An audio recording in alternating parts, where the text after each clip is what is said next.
Okay, first things first, if you want to buy the new Warcry box because you think it looks good or you're just rich or whatever, go ahead and do that. Have the fun the way that you want to have fun. But I really believe that most people shouldn't be pre-ordering or buying this new Warcry box for a couple of reasons that I will explain, but mainly I'm actually annoyed at this little trick that Games Workshop is doing to try and create a little bit of FOMO and to get you to buy the box. So let's talk about it. The first reason though is simple. You will have seen it in quite a few places online. Lots of people don't think that the new box is very good value for money. It's £140 and I think $230, and a lot of people don't think at that price point it's a very good deal. Basically, it's very expensive for what you get, and the value doesn't seem that hot. Now, value is obviously subjective, but if you compare it to previous boxes, then the value definitely seems a little bit sketchy. You get 20 models, which is equivalent to 2 warbands. You get some nice looking terrain, but it doesn't look like a lot of terrain. You obviously get the cards and the tokens and all that kind of stuff as well. You get the rulebook and some extra stuff. Nothing really in that box to me screams good value, but maybe you have a different opinion and that's fine. If you think the value is good, go ahead and get it. But lots of people just don't think that with this box, and I think that's understandable. Now, I know in the world a lot of prices are going up right now, but the original Warcry box I think was about $170 and about £90 UK. And in my opinion, there was more terrain in that box, and that terrain was actually more universal and better in my opinion. So even if the boxes had equal value in them, that's a price rise of about £50 and about $70.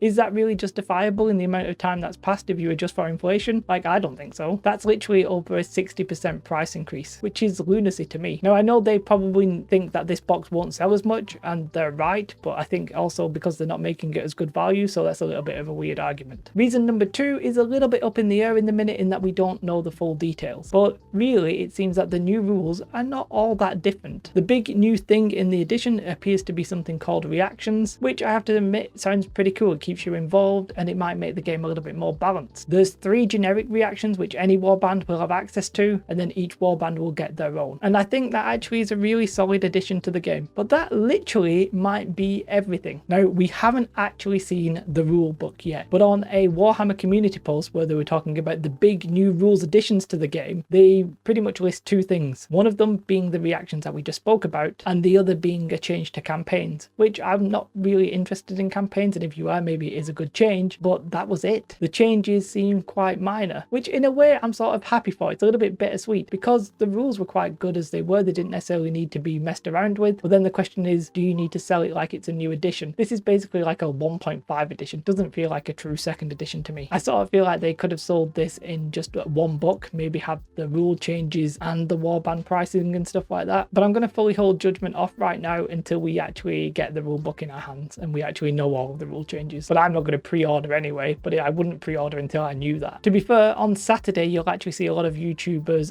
like probably doing battle reports, probably opening the book and skimming through and that kind of thing, so we'll really know at that point how much has actually changed. And the third reason is the big reason for me, is the little trick that Games Workshop are playing, and it just sort of winds me up a little bit the wrong way. Because if you want to play this new edition of Warcry, in the short term you pretty much have to buy this box. It doesn't matter if they sell the rule book on its own, because you won't have the full rules for your existing warbands. And they're doing this for 2 weeks, which is a little bit like an early access version for wargaming, because only the factions in the box are going to have the full 2nd edition rules. And I think maybe there's a new warband as well, which is on its own, which I'm presuming might get like up for pre-order on Saturday. But at most it's 3 factions, right? None of your existing factions will have their full rules and their full points for 2 weeks until we get a book that actually has them in. Now, weirdly, I actually think you could quite realistically just play the new edition, but with your old warbands and the old warband points. You could just use the generic reactions and play with the 2nd edition rules. I think that's probably going to be possible. In fact, I came very close to trying to record a battle report just doing that, but 1, I sort of run out of time, and 2, I wasn't sure if anybody would actually be interested in that, so do let me know in the comments below. But yeah, to properly play your warband, we're going to wait for the compendium. That's going to have your new points, and it's going to have your reactions and anything else that has been updated, so maybe rune marks and stuff like that might get changed. I don't mind the fact that they're selling it in a book. What I really mind is the fact that they're waiting 2 weeks. There's no real way that they could not have just made this release at the same time, either delaying Warcry for 2 weeks or, you know, actually just using the books anyway. They're already ready. They're just going to be waiting around. There's no way the lead time on that is like that limited at the end where they're like, oh no, we're rushing to get the books out. No, this is a conscious choice, and I think it's a mental trick that Games Workshop are playing so that people feel a little bit of FOMO and the desire to buy the box, and maybe they feel like they have to do it because the value of this box box isn't quite as good, but maybe they're trying to play a little trick on people to be like, hey, do it. But to be fair, this kind of thing is quite common with Games Workshop. I just don't like that as an element. Even if they said, oh no, we actually couldn't have the books ready, well, I'd say just delay your bloody box. And we all know that they could have the books ready. I just don't like it. It is what it is. It's a Games Workshop thing. I'm allowed my opinion, I guess. Having said all of that about why I don't think you should pre-order the box, I'm actually still going to play the new edition of Warcry. I'm just going to be buying the rule book and the compendium and playing with my first edition Warcry starter set. But yeah, this release to me just has too many things that I don't like. I don't really think it's value for money. I don't think what you get is worth the £140. I think the minor rule changes sort of question, was there even a need for a new edition full stop? Now maybe I would prove wrong on that point, by the way, that's possible. And then I think withholding the warbands for 2 weeks, whilst it sort of makes sense a little bit that they want their prime goose to shine, it just feels a little bit weird to me and I don't like it. It's intentional, if that makes sense. They're intentionally delaying you from having the fun to try and make more money, and it's obvious and you can see it. So I don't like it, and the way that I'm going to tell them is to just not buy this new edition as the box form. If you agree with me, you can do the same, but if you think it's good value or you just want to buy it and have your fun with it, please go ahead. Like, if you're going to get enjoyment from it, then get enjoyment the way that you get enjoyment from it. I would be delighted to see you happy playing the game. I do not want to try and put you off having fun. If you think you'll have fun, please go ahead and have fun. Let me know your thoughts in the comments about this issue. Do you think I'm just wildly off the mark, or do you think I've got it right? Let me know in the comments below, and what you should definitely do is have a most beautiful day, like and subscribe. Goodbye.